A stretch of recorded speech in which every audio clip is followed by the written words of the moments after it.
Well, thank you very much, everybody. This is a great honor. We're on the 2-yard line, not the 5-yard line. 2 days ago, we were at the 5, now we're at the 2.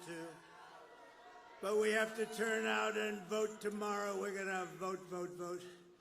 But we're right there, and then we're going to do something, a term you've never heard of, make America great again. That's what we're going to do.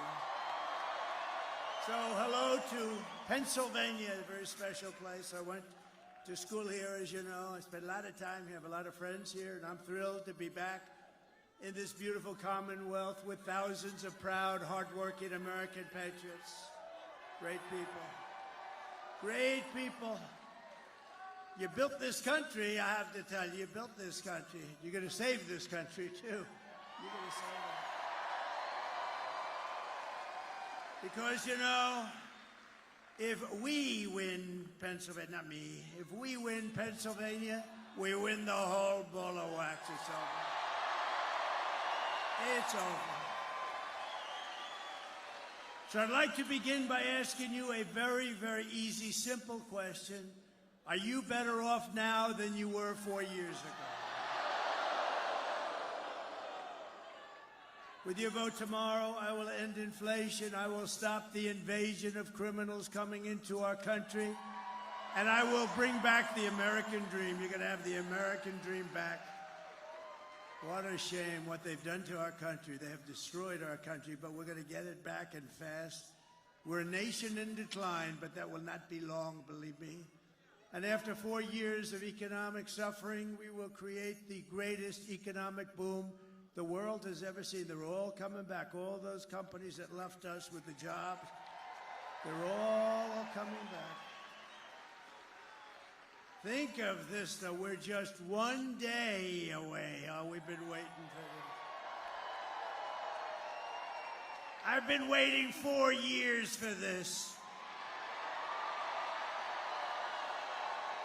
And so have you. And so have you. We've all been waiting 4 years. 1 day, you gotta show up. I don't want any money. I don't want anything. Just show up and bring your vote. And if you have somebody else that got a little lazy, bring that person too. Say, Jim, you gotta get off the damn couch. Come on. We gotta make America great again, Jim. We're just 1 day away from what will be the most important political event in the history of our country. But you have to get out. We have to vote. Just show up and vote. I'd love to, really, what we should do is swamp them. Just swamp them tomorrow. You know, we have a massive lead. I don't even like telling you that, to be honest with you. We have a massive lead. First time ever, a Republican was leading by a lot in early vote. It didn't happen. The Republicans would always be way behind. They believe in going on election day, so we're going to let you go on election day, right? But they waited till the end, always. Democrats would always have hundreds of thousands of votes, and then you either catch them or you don't. You never know what's going to happen. But Republicans have never been in the lead, and not like this. It's a big number. So we have to just get out, you know. The ball is in our hand. We're at the 2-yard line, maybe the 1-yard line, but it's in our hand, and we put it over that. It'll be the biggest event maybe in the history of our country. And let me tell you, it will be also something much more important than that. It's going to save our country, because our country is in trouble. But that's all you need to know. And another thing you want to know is Kamala broke it, and I will fix it, and fast.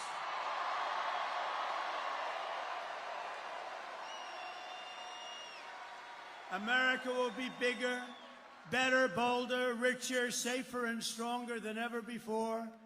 This election is a choice between whether we will have 4 more years of gross incompetence and failure. That's what it was, 4 years of gross. Nothing good happened. What good happened? They cheated in their numbers. You saw last week they cheated on all their economic. We're in like a depression territory.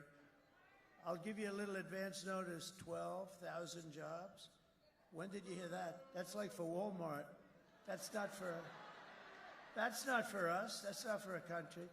It's 250, 300, 400, 100, 12,000. We lost hundreds of thousands of manufacturing jobs over the last month. Think of that. It's going to be that, or whether we will begin the 4 greatest years in the history of our country. We're going to make these unbelievable years, and we're starting from a negative. You know, we're starting from like about 15 yards off the field. We're not starting at the 20. We're starting from 15 yards off the field. And speaking of football, maybe we can get the NFL to drop that ridiculous kickoff set. What the hell are they? What is that? I watched the game the other day. I said, what the hell happened? They just kicked off and nobody moved. Oh, well, that's up to them. This will be the golden age of America. Tomorrow, it's a beautiful term, isn't it? I was saying before, I was just proofing and reading and studying and all that stuff, and what a beautiful term, the golden age. We're going to be in the golden age. Won't take long.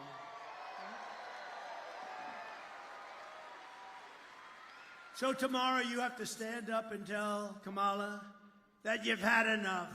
You're not going to take it anymore. You're the most incompetent vice president we've ever had. And Joe Biden was the worst president in the history of our country. Kamala, you're fired. Get the hell out of here. You're fired.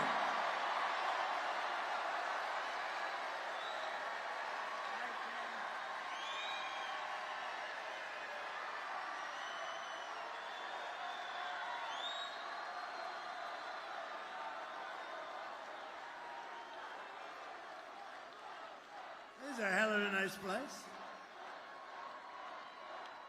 Thank you. With your vote, we're going to win Pennsylvania, and we're going to defeat Kamala and those radical left, what they're doing to our country. Crazy Nancy Pelosi, what's about her? She has Visa stock, a big position. You know, she started off with nothing. Now she's worth $200 million. How did that happen? So she has Visa stock, and she sells her stock. The day before, it was announced that Visa's under major federal investigation. I don't know. I wonder, do you think she had any insider information? I don't know. It's disgrace. Honestly, she's a disgrace. They ought to throw her the hell out of Congress. We are going to make America great again, and it's going to be fast. We're going to do it fast. We'll fast track it. Over the past 4 years, Kamala has orchestrated the most egregious betrayal that any leader in American history has ever inflicted upon our people. She's violated her oath of office. She's eradicated our sovereign border and unleashed an army of gangs and criminal migrants from prisons and jails, insane asylums and mental institutions from all around the world, from Venezuela and the Congo in Africa, stealing countless American lives. And these are rough customers that are coming, much rougher than almost anybody in this room, other than the other night I had the Penn State national champion wrestling team. Think of this. They have a great coach. They've won exactly 11 out of the last 13 national championships. And I looked at these guys. They came up. I brought them up.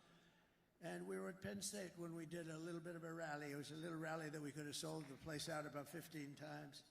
But we brought them up. I heard they were here, and I brought them up. And they had more muscle than I ever saw in any human being. And I looked at them and I said, you know, fellas, you may be the only ones in this room, in this country, that could take the migrants in a fight. You may be the only ones. Then I said, but they fight dirty. They use knives and guns, and they do, and they are vicious and they're tough. And we're going to get them the hell out. We have to. Our country's being destroyed. Our country is being destroyed. Here today, there's an incredible woman who I got to know, actually, over this tragedy, Patty Morin, whose heartbreaking story is a tragic warning of what will come to every city in America. It's coming to every city. It's already there. I mean, they don't want to even talk about it, but it's coming. It's only going to get worse. And by the way, 21 million people she allowed in, open borders. We have no idea who they are, and many of them are bad. If she ever won, I hate to even mention the concept, she's incompetent. If she ever won, she would have open borders the following day after the election, and you wouldn't have 21 million people, which is a record in history. You would have 221 million people coming over the next 4 years. And you could forget about your country. You would have no chance. Patty's wonderful daughter, Rachel Morin, was a 37-year-old mom of 5 precious, beautiful children. Rachel lived in Maryland, 1,500 miles from the border. Last year, while Rachel was out on a run, she wanted to always stay in good shape. Right near her home, she was brutally raped and murdered by an illegal alien who was led into the United States by the ridiculous open borders policy of Kamala. The savage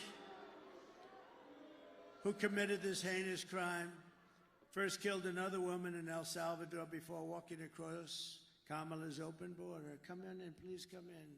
We'd love to have you into the United States. Isn't that wonderful? He then attacked a 9-year-old girl and her mother in a home invasion in Los Angeles, beating the hell out of both of them before murdering Rachel. Patty is really special. I got to know her. We had lunch together, and she's a very great woman. She's just like, look, there's nothing you can tell somebody when that happens. You can't say, oh, well, time. I don't know. Sometimes time's good. Sometimes it makes it worse. I've had them say it's worse now than it was 10 years ago. But Patty's a fantastic person. I'd love to call her up. She'll say a few words about her beautiful daughter. Please. Patty?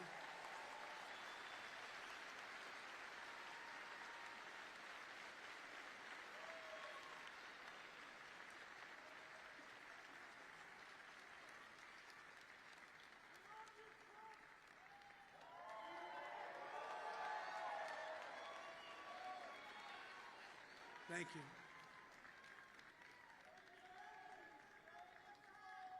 Thank you.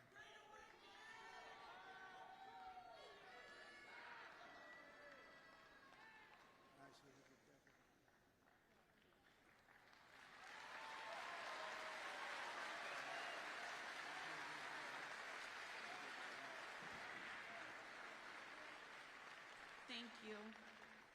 Rachel, if you knew Rachel, everybody in our town knew Rachel. They loved her. She was a tiny little Spitfire. She was like 5 feet, 5'2". She loved her children. She was very dedicated to them. She was a small businesswoman. She worked very hard to support her children. She was physically active. She took very good care of herself. And after she passed away, we did a walk in our town. And we had over 2,000 people come out to the walk. And of the people that came out to the walk, they said to me, I didn't know her personally, but we bought coffee at the same place. And she always said hi, and she always had a smile. I had on the walk people that had immigrated into this country. And one of them that really touched my heart was a tiny little Cuban lady. She had left her country and had come here for safety reasons. She had just had 2 knee replacements, and her daughter knew my daughter, but her daughter had to work that day. So this lady with the 2 little knee replacements walked the trail for her daughter because her daughter was so impressed and so moved by Rachel. And this woman, at the end of the walk, wanted to take a picture with me and offered me $1, because that's what she had in her pocket, to help towards expenses for my daughter. I told her to take the money and take her daughter out to lunch and give her a hug. But family is the most important thing that we have.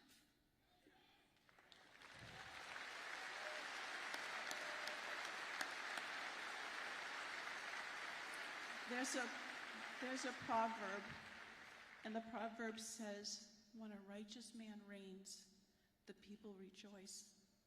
But when wickedness reigns, the people mourn. And it's been 4 years of our country mourning because of the hardships that have been inflicted on us that are unnecessary, totally unnecessary. So thank you for allowing me this time. Thank you very much. And this is our next president of the United States. He's an awesome man. Did you get your eyes set?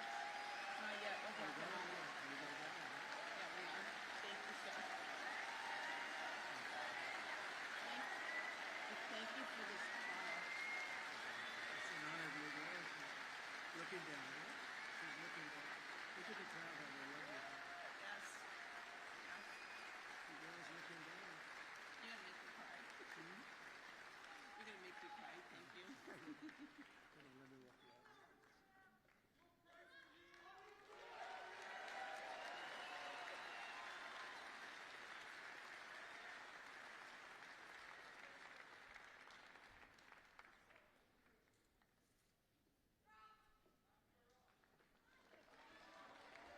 Thank you very much. Thank you, Patty. Great woman, really an incredible. How do you do that? I don't know. She did something that's very hard to do. I couldn't do it, I don't think. Very hard to do what she just did so beautifully, too.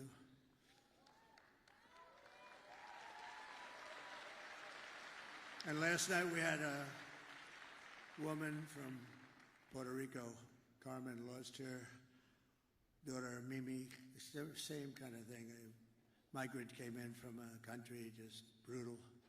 They're just killers. I mean, they don't care. Her daughter was also beautiful. And Rachel was beautiful. But a similar thing killed, and the woman got up, killed 5 days ago. And the woman got up and she just spoke. And both of them, the job is to do that. I don't know how you do it, but they are incredible. They're incredible people. We have incredible people in this country, I tell you. And we can't let savages come in from other countries and take them out. We can't let these animals come in for other countries. They come in and they take them out, and then they're protected by the radical left. It's a terrible thing that's happening, and it's levels. When I was in this debate with the three people, 2.5, I figured, the 2 anchors and a half a candidate. And David Muir, when I said about, no, crime's way up. No, it's not, it's down. I said, am I debating you? And the next day, somebody at Justice Department actually likes me. They released the numbers. It was up 45%. Crime was up, way up right now. And you have a new crime that you can add. It's called migrant crime. And it's as vicious as there's ever been. It's a level of viciousness. And I put up tapes, but you know, the problem is the fake news never puts the tapes on. A friend of mine calls me. And he says, I watch all your rallies. They're the greatest rallies. But you know, when you put those tapes up, the cameras, look at all those cameras over there. They don't have one camera that goes, and all it has to do is go an inch here, an inch here, and you have it. They don't put them on television because they don't want to see the horror show of those tapes. So I don't even bother with them anymore because it's ridiculous. Isn't it ridiculous? And you know, it would be actually better for the networks, better. I mean, you're showing things of great interest, and they're horrible to watch. They're horrible to watch. But I don't put them up anymore pretty much because they won't put them on. They won't move the camera an inch and an inch. Isn't that terrible? You know why? Because it's fake news. The day I take the oath of office, the migrant invasion ends and the restoration of our country begins. The United States is now an occupied country, but it will soon be an occupied country no longer. It's not going to be occupied long. If you had the tapes, you'd see where they take over apartment complexes in Aurora, Colorado. I hope Colorado votes. You know, Colorado, the governor, is a weak, ineffective guy. He's a radical left lunatic, and he's petrified of the people. It's a gang from Venezuela, very nasty, along with MS-13. They're probably the 2 worst gangs, and vicious. He doesn't know what to do. All talk, you know, they're all talk. And yet when I was the leading candidate and we're going through the country like easily, routinely, he decided that he's going to try and take me off the ballot. That doesn't sound very democratic, does it? You know, they always say, he's a threat, me. I'm a threat to democracy. I'm the one that's saving democracy, just so you know.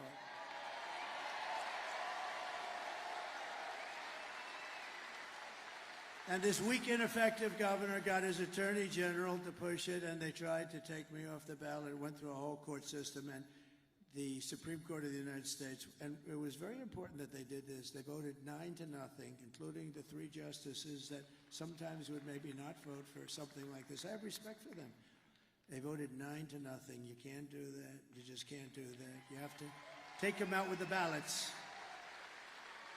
So that was great. It's it. And the people of Colorado at the time, see, time flies and now people forget about it, but at the time they did polls and they were doing, Trump was going to win Colorado, not traditionally a swing state, but they were furious. And the Democrats were actually more angry than the Republicans. It's pretty amazing.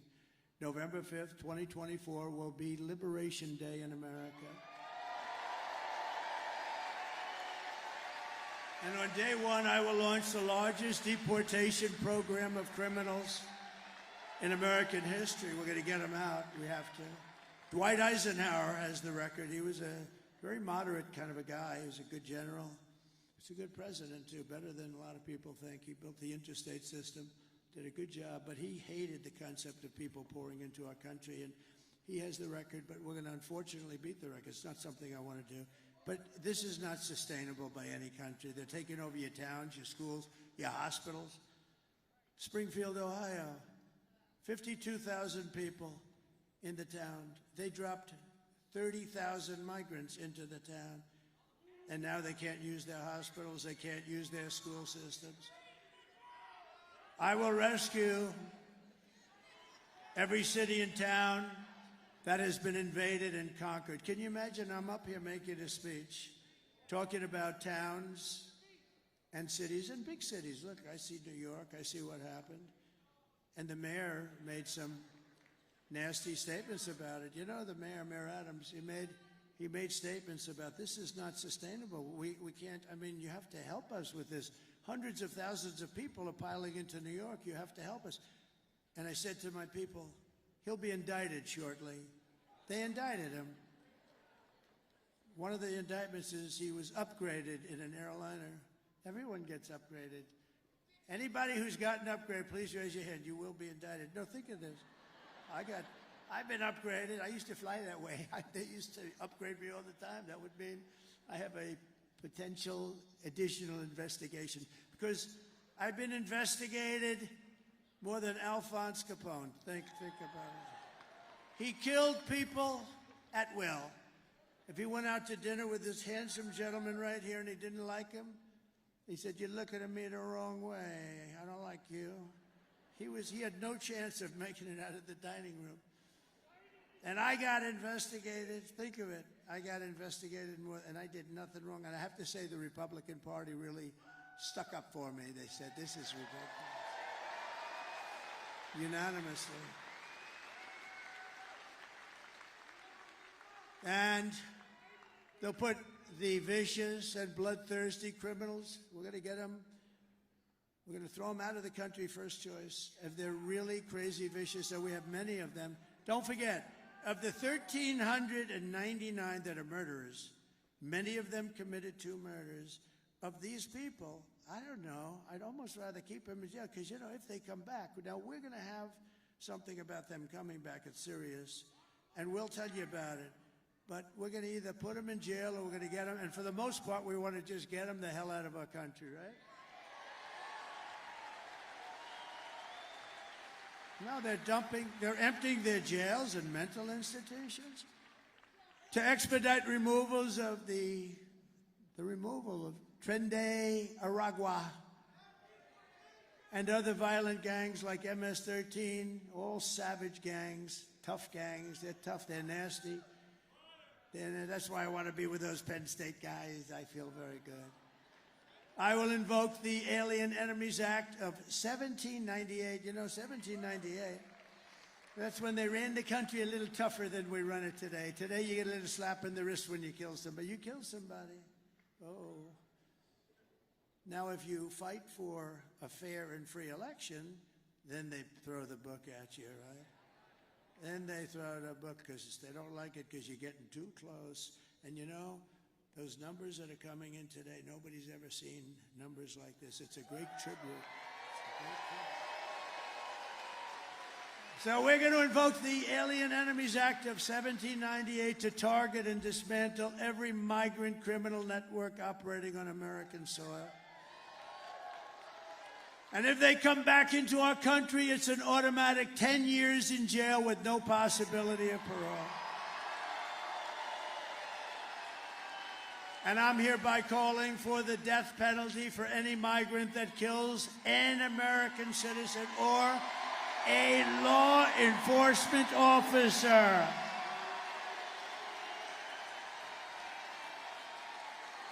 You kill our citizens or you kill our law enforcement officers, you know, we have to protect them. They're in a dangerous situation.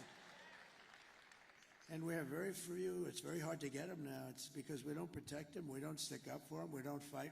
I mean, we end up taking away their pensions. We end up taking away their house. They end up losing their families. We're going to fight for our law enforcement officers.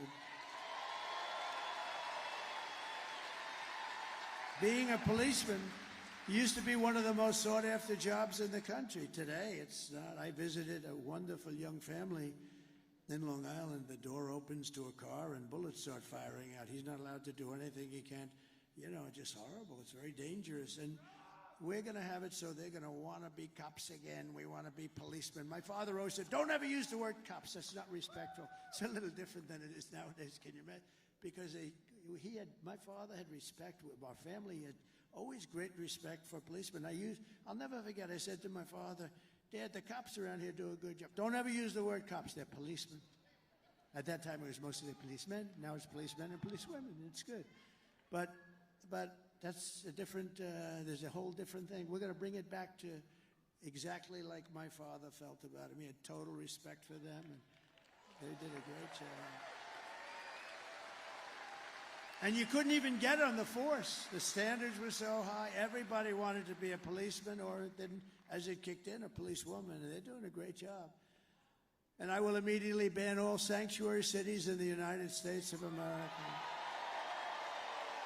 We will secure our borders, and we will also rescue our economy, because our economy is in a mess.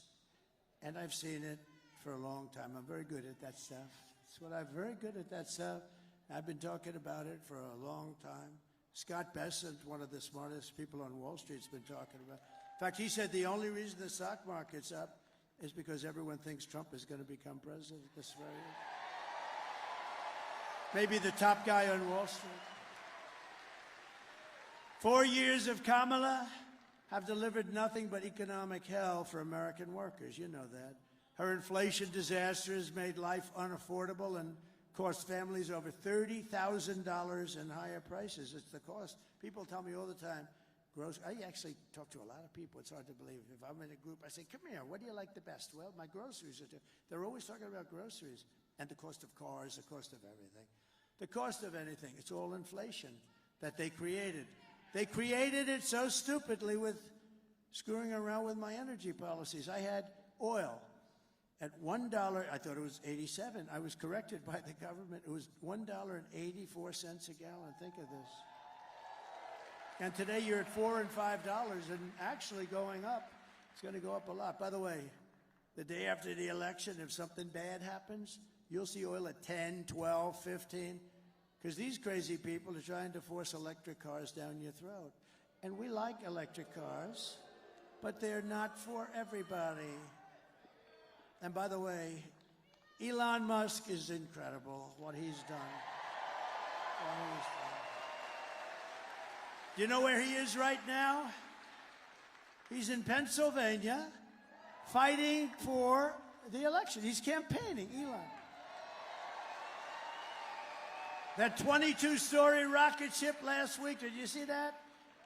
It's coming down. I say, oh, no, it's going to crash. Look at the gantry. It's coming too sharp. Stop it, stop it. I didn't know it was him. I figured it was him because he's so far advanced. You know? Who else could do this kind of stuff?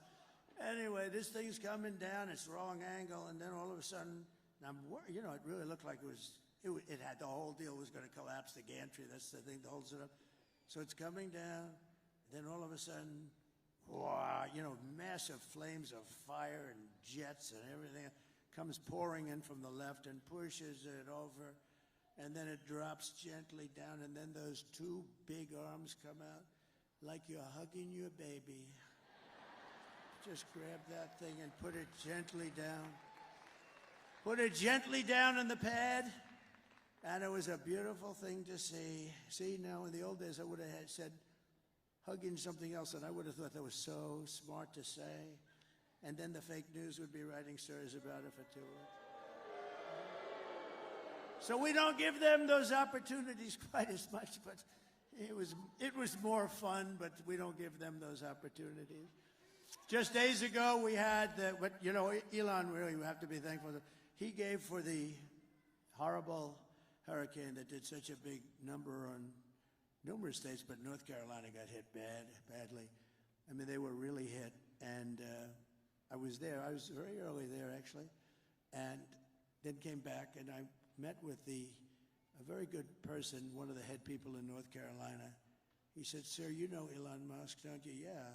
He gave me the nicest endorsement. He said, if you don't win, if Trump doesn't win, this whole country is going to be no good. It's going to be no good.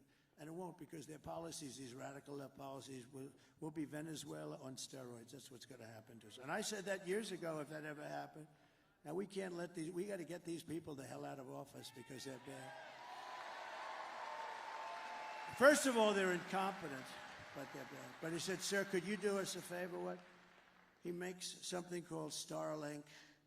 I said, what's Starlink? Tell me what Starlink. It's a communication system, because all our wires are buried underwater. You had to see this. Areas that never saw water are now lakes. I mean, nobody's ever seen a hurricane. This was a real sort of a water-destructive hurricane. There's never been anything like it in terms of the amount of water put out. It literally, areas that were almost like they never saw much rainfall or anything. They're now these giant lakes. And the destruction and the death. A lot of people died, and, you know, people don't know that, but a lot of people died. There are people still missing. He said, we have no communication. We're cut off from the mainland, and we need Starlink, and we can't get anyone on the phone because, you know, it's a very popular thing. So he explained what it is, and I called Elon. I said, Elon, you have to do me a favor. North Carolina and parts of Georgia are really in bad shape, and they have no communication. You have to get your Starlink, whatever the hell it is, Elon. I don't know. I don't care, but you got to get some. And if you don't mind, and so I'm talking to him, and you might have heard this. I told him a couple times. I'm talking to him, and I get a note that the man from North Carolina was, thank you very much, sir. The Starlink is all being taken care of. It just happened. And I said, wait a minute.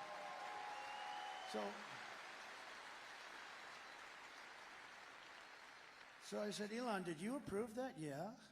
How the hell did you approve it? You're talking to me on the phone. He said, well, I'm able to do 2 things at one time. And they got so much Starlink, and I said, how is it? He said, a week later, I said to the guy, how is it? He said, it's unbelievable. You saved a lot of lives. So Elon is a great guy, so we want to thank him. Just days ago, we had the worst jobs report in modern history. This is the one. I always said, I don't want to be Herbert Hoover. I don't want to be Herbert Hoover. And I've been talking to you about this is going to happen, and I think we can now say it's in the process of happening. So normally you see all these jobs, everything, hundreds of thousands of jobs, just because of the size. And they just announced Mike. You'd be amazed at this. Mike, look at our Mike. Look at him. He lost all that weight. He looks so handsome. Stand up. Mike Pompeo, stand up, Mike. You look so handsome. Wow. Man, I'm going to ask him, how the hell did he do that? That's good. Good. That's great. But I just said, 12,000, and this is an unbelievably like an unthinkable number. I've never heard of a number that low. I've never heard of it. It's been decades. And I heard that, and then I heard 30,000 private sector jobs were killed in a single month, and nearly 100,000 manufacturing jobs have been wiped out just since the beginning of the year. 100, and those manufacturing jobs are gold for us. I mean, those are the people that make the product. 150,000 Americans joined the unemployment rolls in October, and nearly 250,000 people dropped out of the labor force. Did you ever hear numbers like that? That's like a depression. And I've been saying the D word. I don't like to say it, but I've been saying the D word, the depression. Then they did something even worse than that. A few months ago, they fraudulently claimed that they had 818,000 jobs created, that they created 818,000. That was good, but that just brought us up to normalcy, so it wasn't a big story. Because now all of a sudden, instead of being down 818, they were like normal. And when in fact, none were created. It was a fraud. And the papers refused to write about it as a fraud because they're fake. And it was a total lie. They thought they'd be able to get away with it through the election. They didn't want to have this information come out before the election. See, and I look up to this guy. Thank you very much. Because this would, in normal times, right? This would, in normal times, be a disqualifier. Do you know she's using my term now? Do you believe it? She uses everything I do. She uses even Saturday Night Live. They copied. They copied. Think of that. Oh, she was great. They copied my routine. I did it a long time ago. They copied the same routine. I think I did it better, actually. I think anybody could have done it. I think anybody could have done it better, Dan, right? But fortunately, there was a whistleblower on the 818, and I thought it was an amazing thing, so it got released. And now, to add to it further, they've just revised other past reports, jobs reports, down by 112,000 other fake jobs were reported. For almost 1 million fraudulent jobs were created. And it all got released right now in front of the election. One day, I mean, it was 3 days that we heard about it, but we're talking about it now. And normally this would be a disqualifier. This would be, you wouldn't be able to even run for office. Meanwhile, 100% of the net jobs created in the last year have gone to migrants. They haven't gone to American citizens. Did you know that? These are depression-type numbers, and that's where we're heading if she's elected. You have a depression, I don't mean like a recession. I mean a depression with a capital D. Under my leadership, we are quickly going to turn this economic nightmare into an economic miracle. We're going to do great things. You are.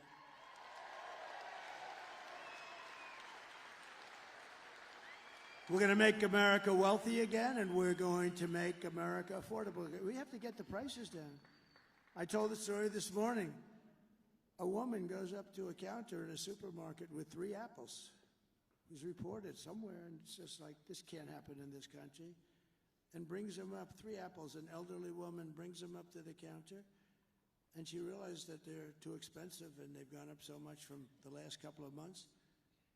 And she takes one of the apples back to the refrigeration section and walks back, and she buys 2 apples instead of 3. This shouldn't be happening in the United States. So we're just one day away from the best jobs and biggest paychecks and the brightest economic future that the world has ever seen. But you must vote.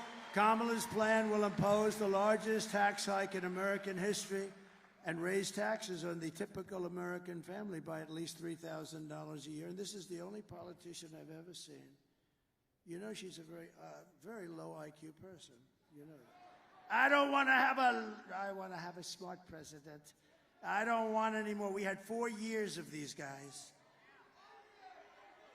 President Xi, Mike, of China is not a low IQ person. Do you agree?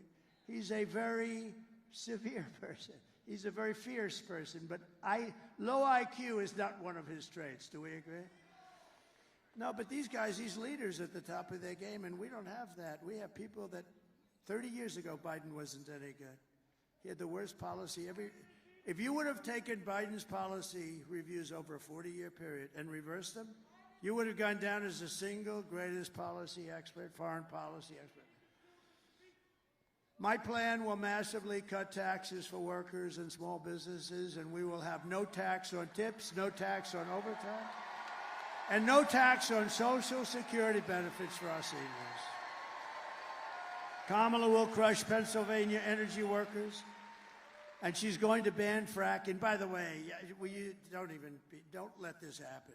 Her whole life she's against anything coming out of the ground. She likes the wind, the wind. It kills all your birds. That doesn't work. That's the most expensive energy in the entire world. And then after 10 years, when it rusts out, they don't look too good. So she wants to ban fracking, and she's going to ban, that's 500,000 Pennsylvania jobs. There's no way that you can vote for that. That's your biggest industry. You got a lot of stuff under there. It's going to come out, and it's clean and nice and good. And you're doing great things for the country because the country uses it. I will end Kamala's war on energy, and we will frack, frack, frack, and drill, baby, drill.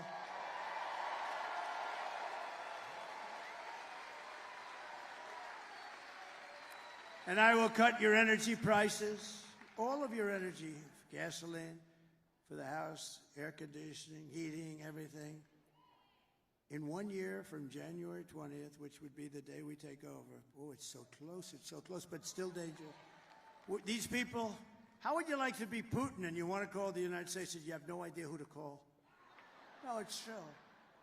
Let's see, let's call up the United States. I'd like to work something out. Who do we call? Sir, really, there's nobody you can speak to. I just thought of that the last couple of days. They want to make a deal, Mike, and they have nobody to speak to. Maybe they'll speak to the guy right alongside of you. You got a great Senate.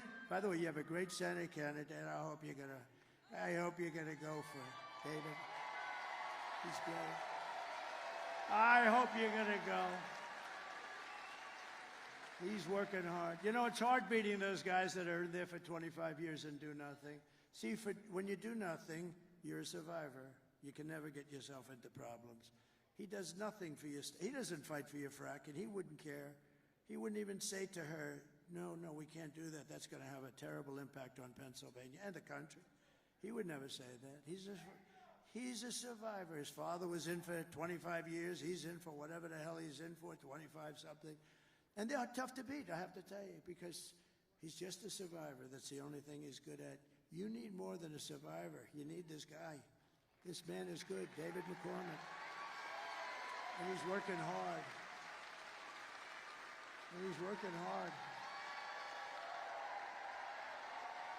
Get him up here. Come on, David. Come on. We got to get him. David McCormick.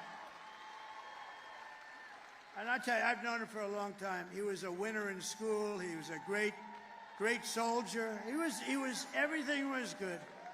Everything was good. You have a chance to get somebody outstanding. And what you have now is not outstanding. Thank you, sir. Thank you. All right, Keystone State. It's going to happen right here. It all comes down to here. We have a choice. We have a choice between strength, that guy who said fight, fight, fight, and weakness. We have a choice between common sense policies and a radical liberal agenda. You have a choice between a senator who's going to fight with this guy for change or the status quo. We've got to win this election. It's the most important ones of your lifetime. President Trump's putting it all out there. I'm putting it all out there. We need you to do everything you can do to take our country back.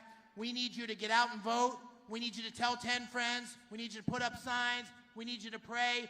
And if you do that, on November 6th, we'll say, on this day, November 5th, we saved our country. We got it back on track. We put the right leadership in place. And we made Pennsylvania great again. Thank you.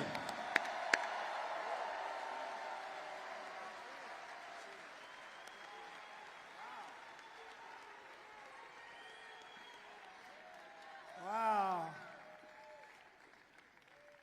We have some other senators here, and I have to tell you, I think they're looking forward to having him as a partner in the Senate. We have some good ones, too. Senator Bill Hagerty, Tennessee. Tom Cotton, a great guy, Tom Cotton. Tom is a great guy, Arkansas. And Marco is Marco. He's fantastic. Thank you, fellas. Thank you, fellas. That's a great group of people. I heard Marco, that little speech he gave, that was pretty, I didn't understand a damn word he was saying. But he's great. You have a lot of members of Congress, but just a few of them that I have to because they're outstanding. They're outstanding people. John Joyce, Lloyd Smucker, Dan Muser, G.T. Thompson. These guys are all warriors. Stand up, fella. They're warriors.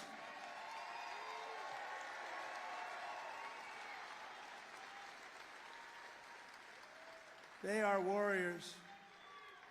And Arkansas Governor Sarah Huckabee Sanders, she's doing a fantastic job.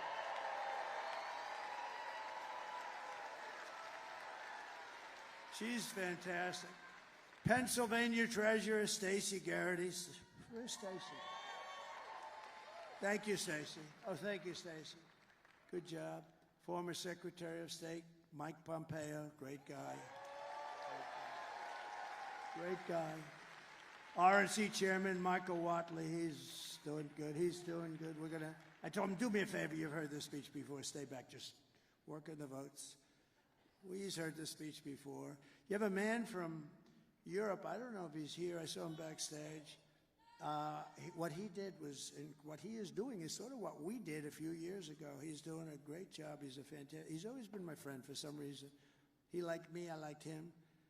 And he's shaking it up pretty good over there. He was the big winner of the last election in the UK, and he's a very spectacular man, very highly respected, Nigel Farage.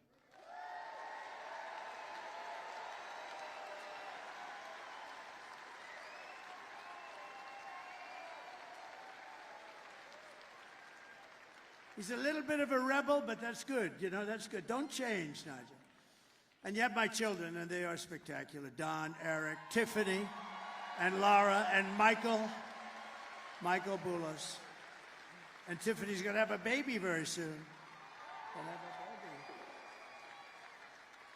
baby. Tiffany's having a baby. Thank you very much. That's really great. They're very good. They're very good kids. And a lot of friends are here. Steve Witkoff is here. He's given a lot of money to different charities and all. He's really, really something. Oh, they're there. I'm wondering why are all those cameras? That's the innocent right there. And you know, Laura is a superstar. Laura is like unbelievable. Laura has been unbelievable.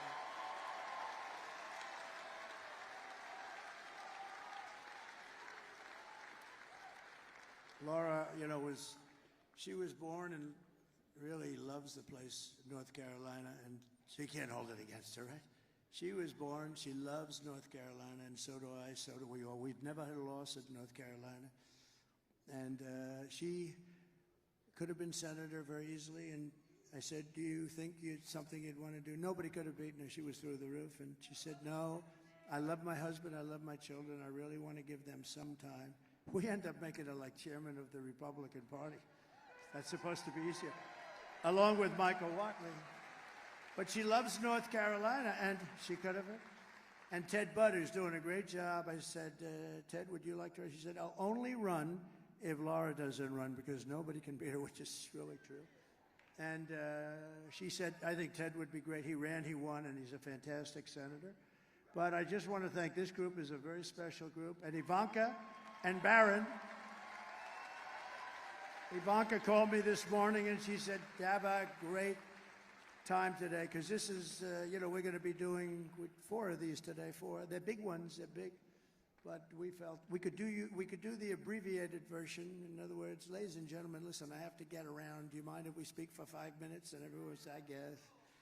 But we do the whole deal. You've been with me from the beginning, and I'm with you from the beginning. So. And we have Barron, and Barron he got into a great college, and he's doing really well. Barron is watching us as we speak. He loves this stuff. Barron's watching with our First Lady, our beautiful First Lady. Oh, she's got the #1 selling book in the country. Melania, it's called. Go buy it. Buy it for Christmas. It's beautiful. I read it every page very closely before I recommended it. I didn't know. You got to be careful. Now, she wrote a great book, a #1 bestseller on the New York Times list. You know, for Trump to get on the #1 bestseller on the New York Times list, most people would consider it like virtually impossible. And she did, so that means she sold a hell of a lot of books. And so go get Melania. But Barron and Ivanka, say hello. And I want to thank you very especially. This is our last time now for forever. Well, we started this. Think how sad. We started this, right? And we started it really as a family unit 9 years ago. We've had the biggest rallies, the most spectacular rallies in the history of politics. It's the biggest and most powerful movement in the history of our country by far. And I say that in front of the fake news all the time. There's nobody can correct it. And I tell the story of Pat Buchanan. I like Pat Buchanan. Now he's a pretty old guy. I hope he's around. I think he is, but he's a pretty old guy. But he became very famous and very successful, and he was on all the shows for years, for 40 years, because he came in second in the New Hampshire primary. And he took that.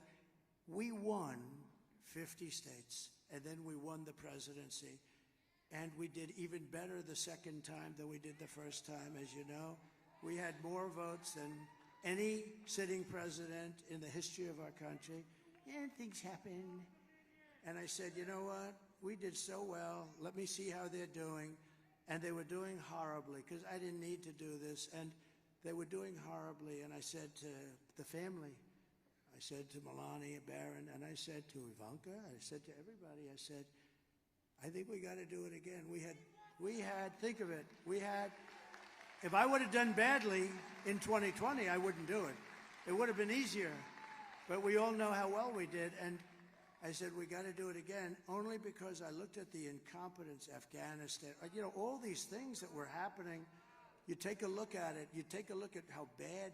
Nothing good was happening. We were disrespected all over the world. Other countries laugh at us right now, and now they're laughing harder than they've ever laughed before. And we're not going to let anybody laugh at us. It's not going to happen. So I said, let's do it. Let's give it a shot. And now the people that it was, quite contentious, because you had some people, but now those people are real friends of ours again. And we have a party that's very well united. And most importantly, we're going to show up and vote tomorrow. And if you do, you're going to win. The ball's in our court. As they say in athletics, the ball is in our court. All we have to do is get out and vote, and we walk away with the greatest political event in history. But much more important, it's going to be the event that saves our country. Okay? So, thank you.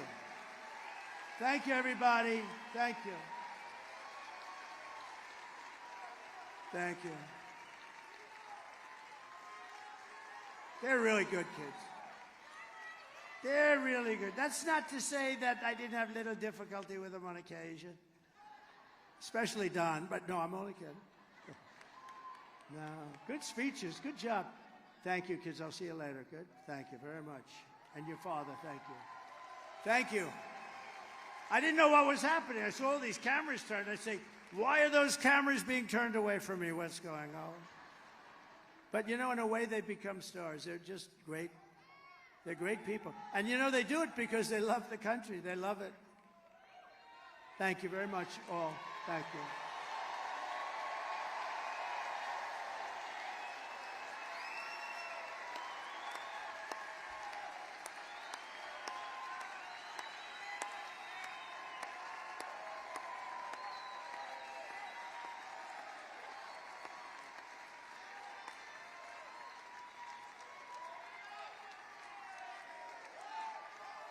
Thank you, everybody. So here are the facts. And Kamala, now we have to talk. Oh, bring them up. Okay, come on, let's go. They all want me to bring them. There's a lot of love. Come here, my boy. Come here, my beautiful boy.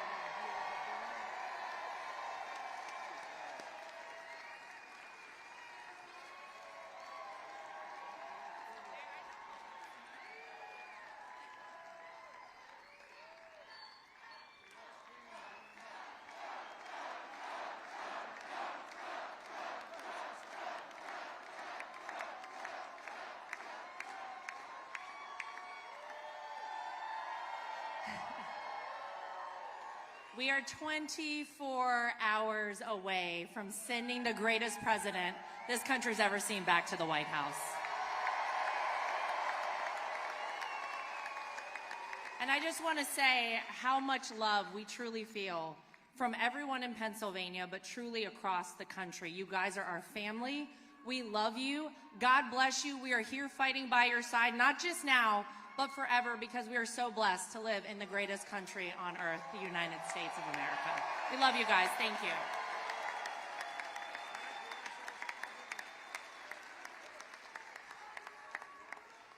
This man right here is the greatest warrior America has ever seen. And our family is so damn proud of him. We will fight on this stage for as long as we're here. We're always going to fight for the greatest country in the world, which is the United States of America. Let's go win this, Pennsylvania.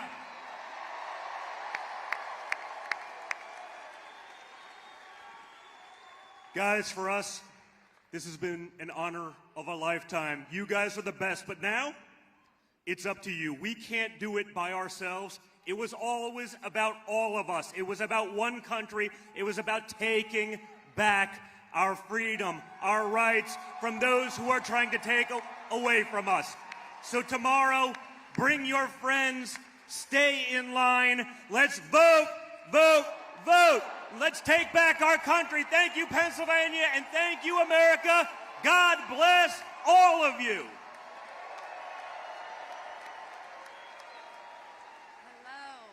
We love you, we support you, and my father's here fighting for you, and he's never going to let you down. So please vote. Let's get this country back on track. Thank you so much.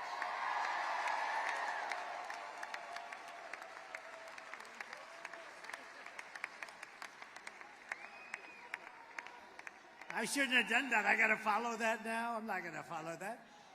So, kids, go back to work. Let's make sure everybody shows up tomorrow to vote, okay?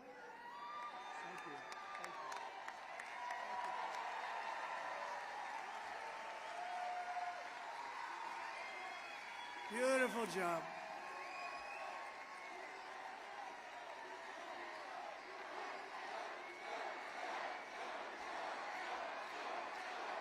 They're great. They're good people, and they love our country, but they really are good people. They're kind people. They have big hearts. They're strong. They can be nasty, but they have big hearts, those great children of mine. So here are some of the facts. Kamala is a radical left Marxist rated even worse than crooked Bernie Sanders and crazy Bernie Sanders. I don't know, do I call him crooked? I'd say probably crazy, maybe for him is a better term. And Pocahontas herself. Kamala destroyed our economy. She was an original creator of defund the police movement, and therefore anybody who wants to defund the police even for one day, and she was there for a long time, is not worthy of being president of the United States. We need our police. We want to get our police back. We want to indemnify our police when they're unfairly charged. Kamala vowed to abolish ICE. She pledged to confiscate your guns. Would anybody like to give up their gun? No takers? I didn't think so.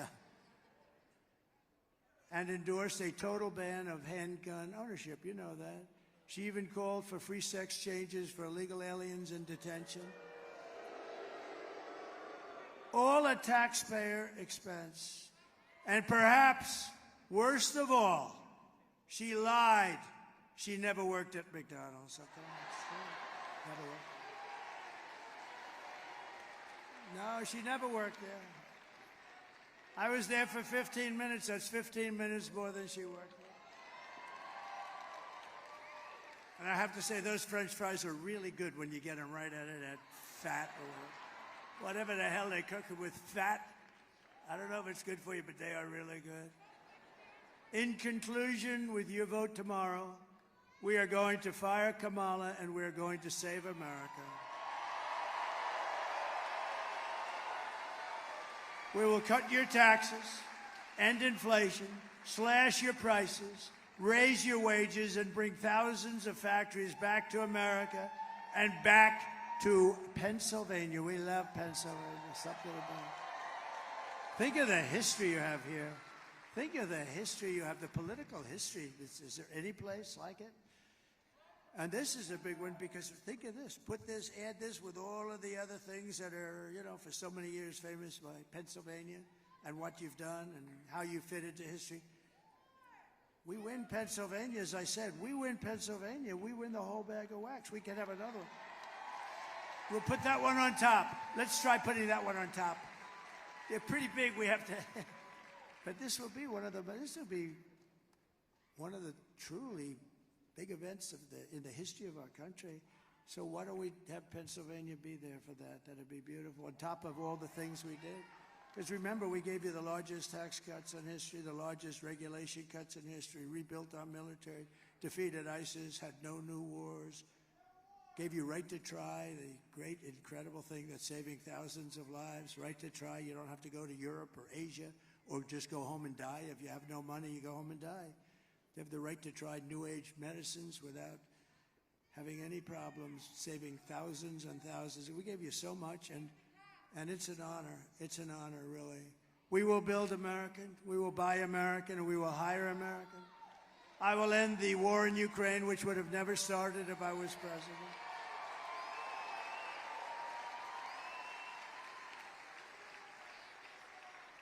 And I will stop the chaos in the Middle East. There's another thing, Israel. October 7th.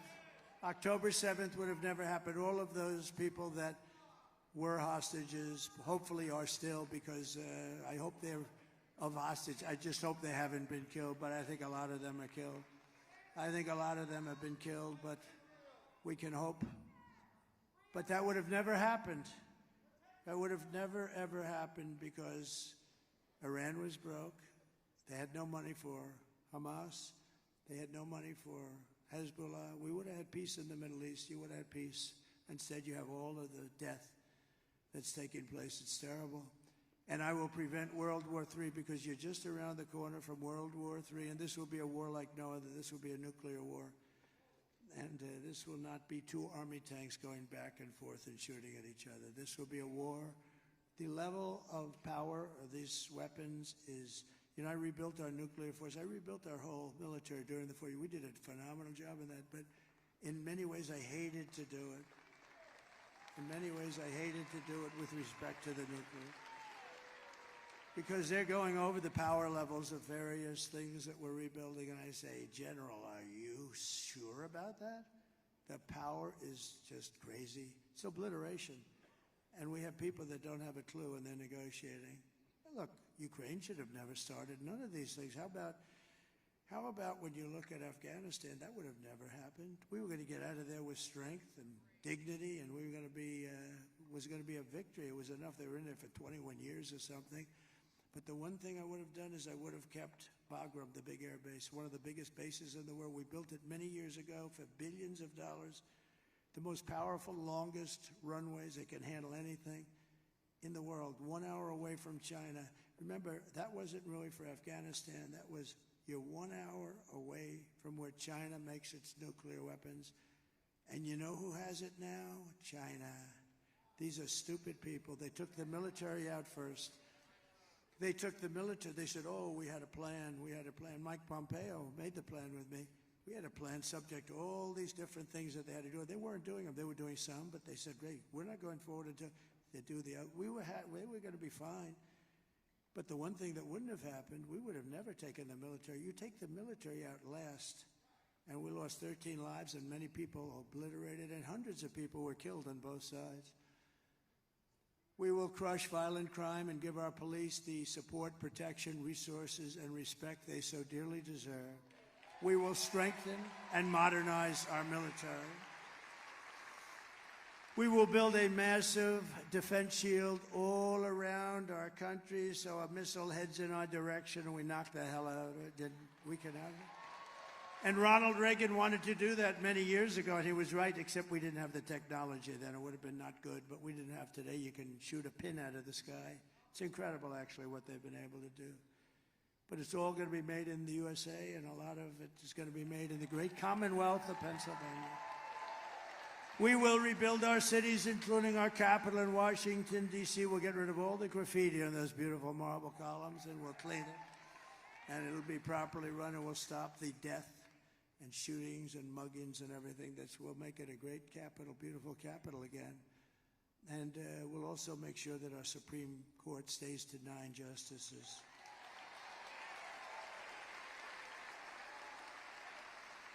We will teach our children to love our country, to honor our history, and to always respect our great American flag. And we will get critical race theory and transgender insanity the hell out of our schools.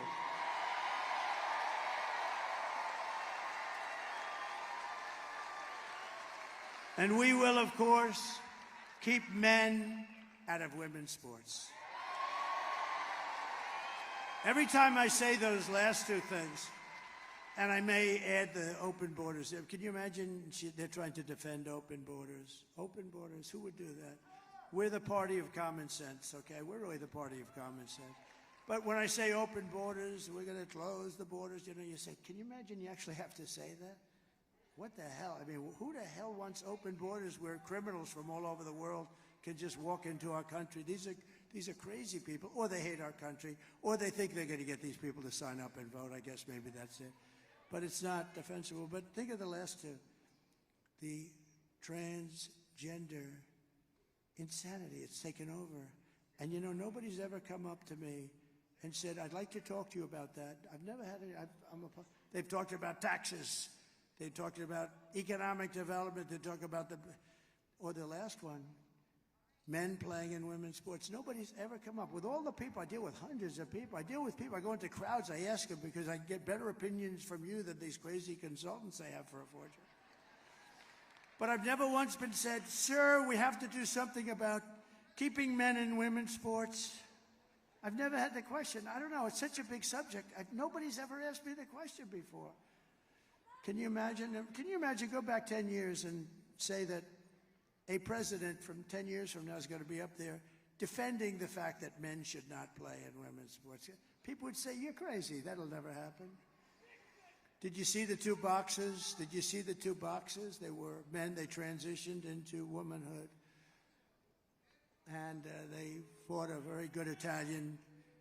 They have women's boxing in the Olympics. And they fought a very good Italian young lady. And boom. She got hit with just a left jab. She went back to her corner, so I've never been hit like that. This was just like a defensive. Oh, they could fight Iron Mike, I'll tell you. Iron Mike would say, this is not a good thing. I know Iron Mike, and he's a great guy, Mike Tyson. A great guy. He's a good man. Hey, Mike's been through a lot, but he could fight. Let me tell you, that guy could fight. But can you imagine Mike? Oh, he says, put Mike in the ring with Kamala. That would be interesting.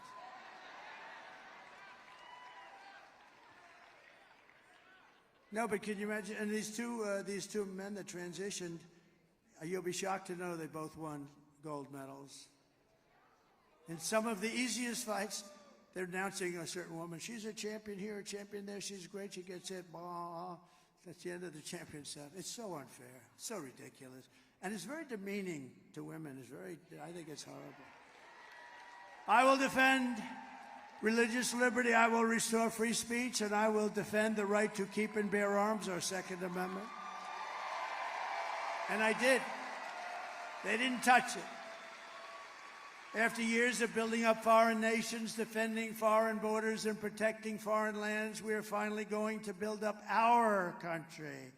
We're going to defend our borders, and we're going to protect our lands and citizens.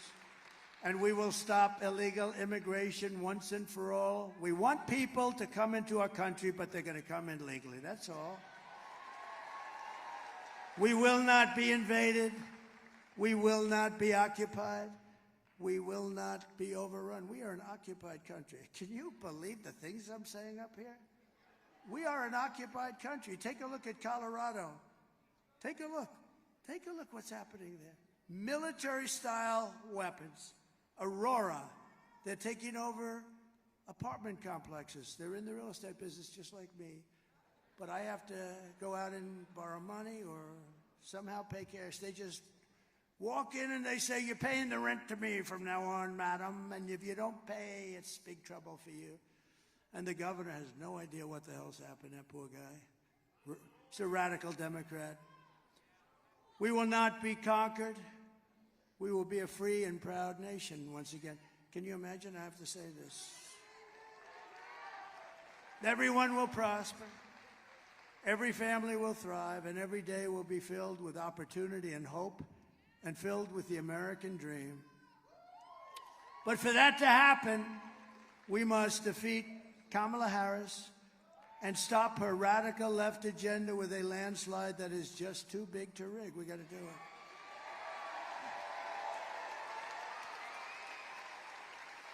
So you need to get out tomorrow and vote. That's it. This is it. We're going to get together again, but it's going to be different. It's not going to be a rally. It's going to be applause for what we're doing. It's going to be better. Because these incredible rallies, and there may have been like 900 of them, a tremendous amount. This is over 9 years. Many, I know we celebrated 507. I remember 507, it was a few years ago. I think it's got to be close. I don't know, whatever it was. But it's hundreds and hundreds. And they've been flawless, right? Every once in a while, I'd make a little aggressive statement that people didn't like, but, you know. Don't forget, I'm rarely on the teleprompter. Isn't it nice to have a president that doesn't have to be on the teleprompter, right? Right, Dan? That guy, look at that guy. Stand up. That guy, he's such a good guy. You better bring him home because he has worked so hard in the election, Dan Muser. He's worked so hard. And you know what? Think of it. Think of it. If we lost, I'd call him up tomorrow. I'd go, I won't say it. Franklin Graham said, please don't use foul language. I said, all right, Franklin. He said, you can tell the story just as well without the foul language. Actually, he's not right about that. It's not quite the same. When you don't, every once in a while, not a real bad word, but, you know, like a word. But he did say that, so I do my best. But I'd call him up with anger and fierceness. I'd say, you failed me. As opposed to calling up and say, Dan, you did a great job. I love you, Dan. Right? I think we're going to do the Dan, you did a great job. And you did, regardless. And all of these guys, they're all in. They're great guys. They're warriors. For the past 9 years, we've been fighting against the most sinister and corrupt forces on earth. That's right. With your vote in this election, you can show them once and for all that this nation does not belong to them. This nation belongs to you. You. This nation belongs to you.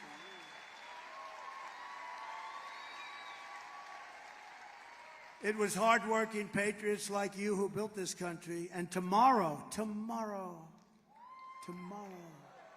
4 years we've all waited for this. 4 years of rallies, good ones and bad ones, but we didn't have any bad ones, I don't think. We had no bad ones. But 4 years, think of it, 4 years, and now it's tomorrow. Tomorrow it's hardworking patriots like you who are going to save our country. All of this was to really, all of these hundreds and hundreds of rallies were to put us in position to do something great for our country. This is, in a way, the harder part. Honestly, beating all these people and fighting all of these people, going through the lies and the vicious statements about you and your family and everything. But all of that was worth it. It puts us in position to now be able to do the job. And we're going to do a great job for everybody, for 100% of the people. We're going to do it for Democrats, for liberals or progressives if they prefer, which they do prefer. But we're going to do it for independents, and we're going to do it for everybody. We're going to do it for everybody. And you're going to be so proud of your vote. I really want you to look back and your family to look back. My dad, my mom voted for Trump. It was the best thing that they ever did. That's what we want. Otherwise, we've made a mistake. And we felt the love. We would have never done this if we didn't do so well the second time. We did better the second time than we did the first time, if you think. After all we've been through together, we stand on the verge of the 4 greatest years in American history. We really something. With your help, we will restore America's promise, and we will take back the nation that we all love so much. We are one people, one family, and one glorious nation under God. We will never give in, we will never give up, we will never back down, and we will never, ever surrender. Together we will fight, fight, fight, and win, win, win. November 5th will be the most important day in the history of our country. We're going to turn it around. We're going to turn it around very fast. You're going to be very proud. And together we will make America powerful again.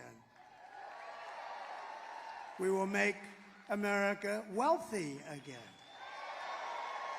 We will make America healthy again. We will make America strong again. We will make America proud again. We will make America safe again. And we will make America great again.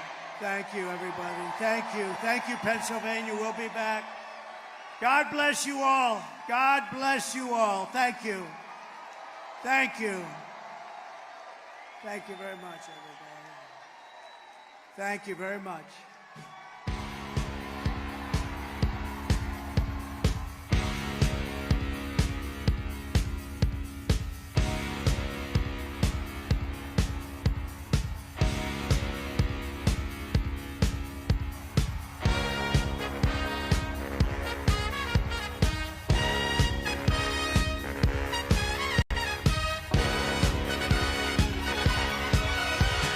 Young man, there's no need to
shoes.